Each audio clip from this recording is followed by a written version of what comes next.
Nako, pasensya na kayo ma'am. Huwag po kayong mag-alala. Mamaya lang po, tatabunan na namin to kasi magsisimula na kami sa iba ng paghuhukay. Saan naman kayo maghuhukay? Doon po, sa tapat ng bahay niyo.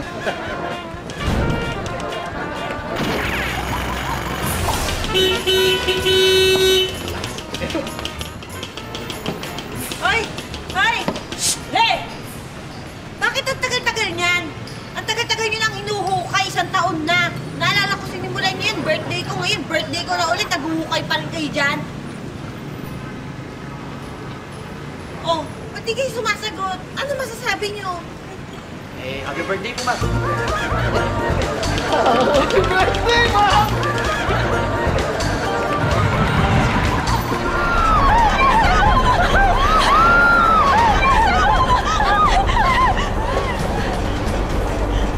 Ilang istasyon na lang. Makakababa na tayo. Safe na doon.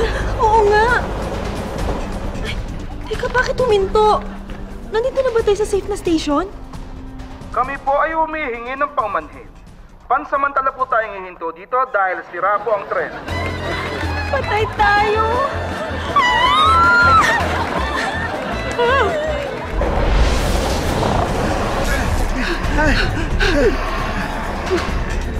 Baka mapuksan nila ang pinto.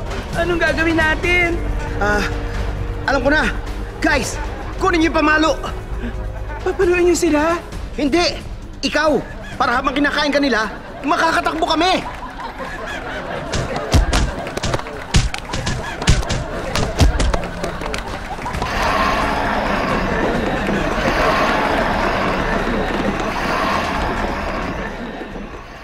Pwede mo bang ikwento sa amin ng detalyado kung paano pinatay ng suspect ang biktima?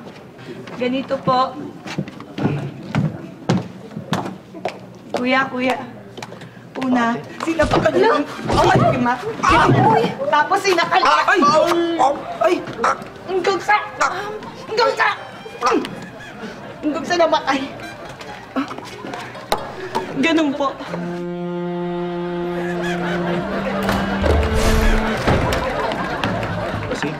Thank you, Your Honor. Ayon sa iyong testimonya, binayaran ka para magdala ng ilegal na droga sa loob ng kulungan. Opo. Paano ka naman nakapasok ng kulungan? Pumunta po ako doon, tapos pinakita ko po yung mga droga sa mga pulis. Tapos? Ayun po, kinulong nila ako.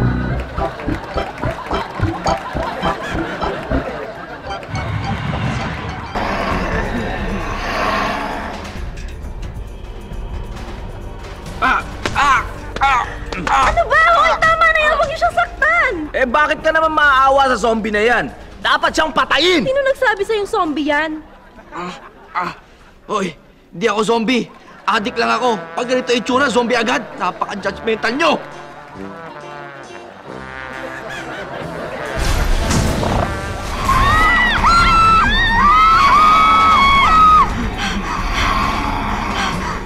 Muntik na tayo doon! Oo nga, buti na iwasan natin mapatay. Yung ibang kasama natin patay na. Grabe ang swerte natin. Ako nakagat lang. Ano? Ha? Para dito ah! Jay! Oy! Easy!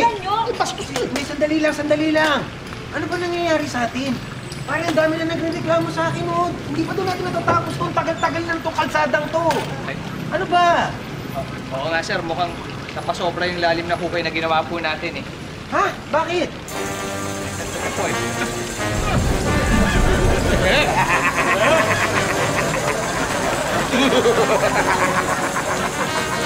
Tay? Tara, ang tagal na kitang hinahanap.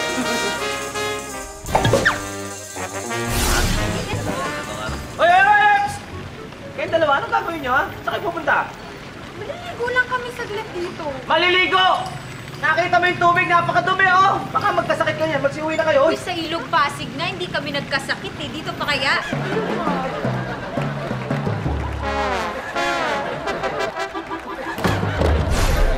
Nasaksihan mo ba ng patayin ng suspect ang biktima? Opo.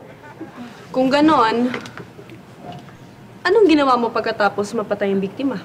Tulad po ng ginagawa ng iba, ninakawan ko po.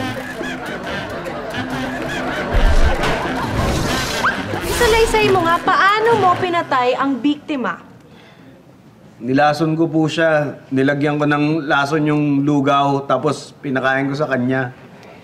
Hindi ka man lang ba naawa na pinakain mo siya ng lugaw na may lason? Naawa po, awang-awa nga po ako eh. Kaya lang, humingi pa po ng isa eh, de binigyan ko pa.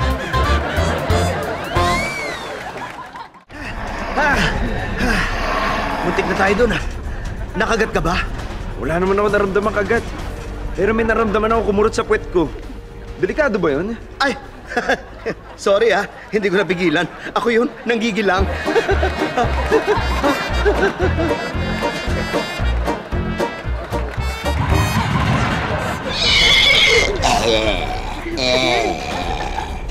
Ay, nakakatakot yung virus. Hindi lang pala tao ang nagiging zombie dahil doon. Paano mo naman nalaman? Pati pala hayop. Tignan mo yung kabayo, zombie na rin.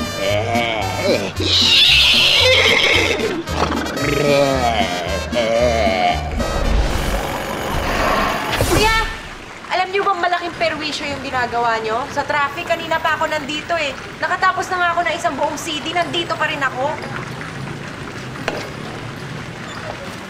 Ma'am, dagdagan nyo na lang po. Patugtog pa kayo.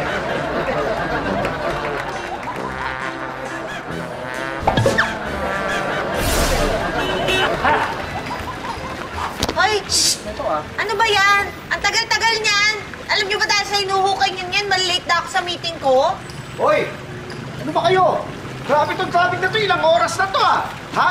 Malilate na ako. Lalakarin ko na lang yung kamiting ko, pambihira. Big time pa naman yun, May-ari ng mall.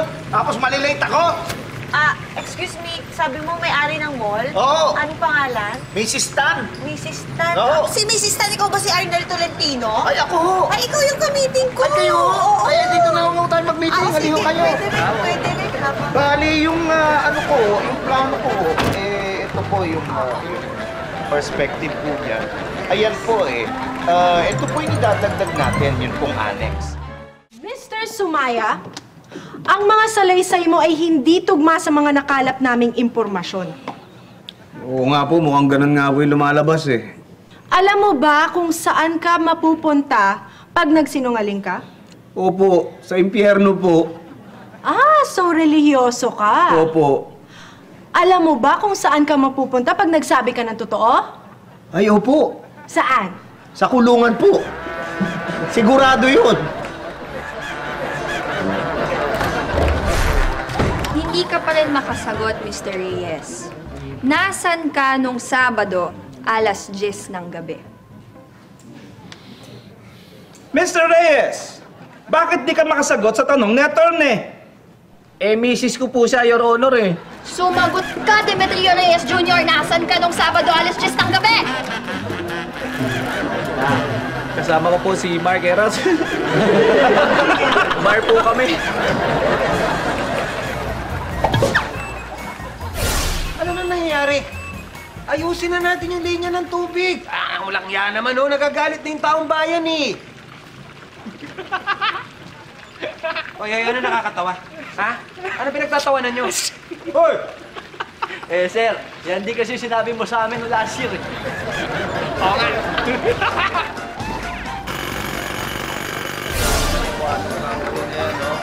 Mag-ukay-ukay sila pagkatapos, hindi naman nila tatapusin. Alam mo, pare, nakakainis talaga yan. Ganyan din yung ex ko, Tuloy mo, nagplano-plano kami. Kasal, paggawa ng bahay, gumawa ng baby. Tapos biglang umalis. Iniwan ako.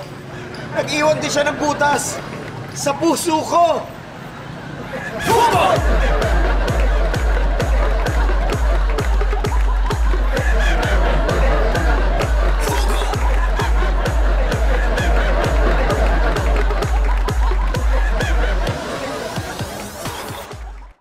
Ay, grabe! Exciting talaga mga eksena, di ba?